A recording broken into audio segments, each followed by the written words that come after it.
Hi friends, నేను మీ Nasaruddin. Disney హాట్‌స్టార్‌లో streaming అవుతున్నటువంటి ఒక web series 'the mystery of మోక్ష ఐస్లాండ్'. ఈ వెబ్ సిరీస్ 8 ఎపిసోడ్స్‌తో ఒక్కొక్క ఎపిసోడ్ 30 మినిట్స్ రన్ టైమ్ తోటి డిస్నీ ప్లస్ హాట్‌స్టార్‌లో స్ట్రీమింగ్ అవుతుంది. దీని డైరెక్టర్ అయినటువంటి అనీష్ కురువిల్లా, ఈయన సైడ్ క్యారెక్టర్లు చేస్తూ చాలా బిజీగా ఉన్న టైంలో ఈ వెబ్ సిరీస్కి దర్శకత్వం వహించి చాలా చక్కగా ఆవిష్కరించారని చెప్పాలి. అట్లానే సెకండ్ ఇన్నింగ్ స్టార్ట్ చేసిన నందు విజయ్ కృష్ణ కానీ, అట్లానే తేజస్విని ముదివాడ, అక్షర గౌడ్, ప్రియా ఆనంద్, వీరు ఈ వెబ్ సిరీస్లో వారి పరిధి మేరకు బాగానే మెప్పించారని చెప్పాలి. ముఖ్యంగా ఈ వెబ్ సిరీస్కి హీరోలు అయినటువంటి అశుతోష్ రాణా, ఆయన చేసిన పెర్ఫార్మెన్స్ చాలా సహజీకృతంగా ఎంతో బాగా మెప్పించగలిగారని చెప్పాలి. ఇకపోతే the mystery of Iceland web series story line వచ్చేసి, అశుతోష్ రాణా ఇతను ఒక భారతదేశం ప్రసిద్ధిగాంచిన ఒక సైంటిస్ట్ అనుకోకుండా ఒక ఫ్లైట్ యాక్సిడెంట్లో చనిపోతాడు.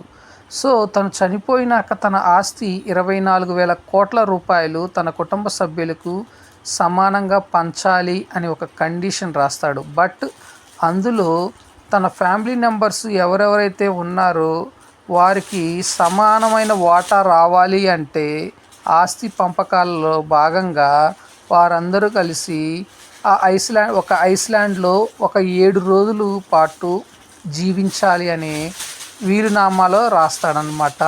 సో ఆ ఆస్తి కోసము కుటుంబ సభ్యులు అందరూ కలిసి ఐస్లాండ్కి వెళ్తారు.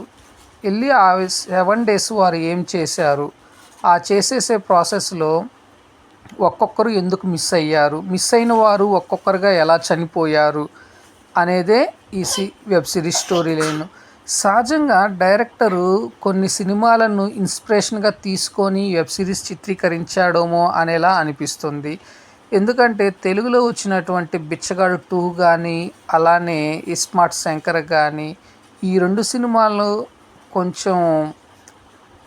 సినిమాల్లోని కొంత కంటెంట్ని బేస్ చేసుకొని ఇన్స్పైర్ అయ్యి ఈ వెబ్ సిరీస్ అయినా చిత్రీకరించాడా అనేలా అనిపిస్తుంది ఈ వెబ్ సిరీస్ చూస్తున్నంతసేపు.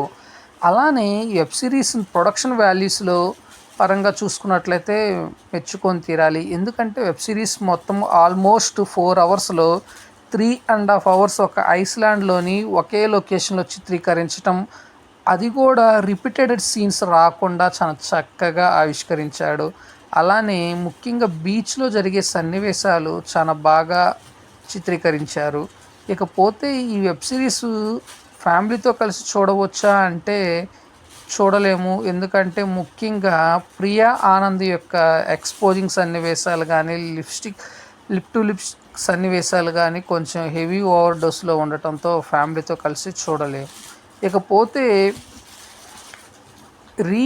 ఓపెన్ స్టార్ అయినటువంటి నందు విజయ్ కృష్ణ కానీ, తేజస్వి ముదివాడ కానీ, వీళ్ళు పరిధి మేరకే నటించారు. అంత ప్రాబల్యం ఉన్న క్యారెక్టర్ ఏమీ చేయలేకపోయారని చెప్పాలి. అలానే టెక్నికల్ ఆస్పెక్ట్లో చూసుకున్నట్లయితే సినిమాటోగ్రఫీ పరంగా ఓకే, పర్లేదు అనిపించారు. ఇక ఎడిటింగ్ కొన్ని సన్నివేశాలకు కత్తెరపడాల్సిన సమయం అయితే చాలా ఉందని చెప్పాలి. అలానే మ్యూజిక్ బీజిఎం విషయానికి వస్తే పర్లేదు, ఒక మాదిరిగా ఆకట్టుకోగలిగారు అని చెప్పాలి.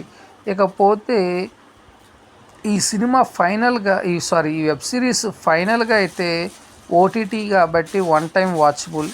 బట్ ఫ్యామిలీతో కొంచెం కష్టమే చూడటము. ఓవరాల్గా చూసుకున్నట్లయితే 4 hours web series. First web series introduction సన్నివేశాలు కానీ, ఇంట్రడక్షన్ సీన్స్ కానీ బాగానే ఆకట్టుకున్నాడు. నెక్స్ట్ తదుపరి వచ్చే ఎపిసోడ్స్ మీద మంచి ఇంట్రెస్ట్ అనేది క్రియేట్ చేయగలిగాడు డైరెక్టరు.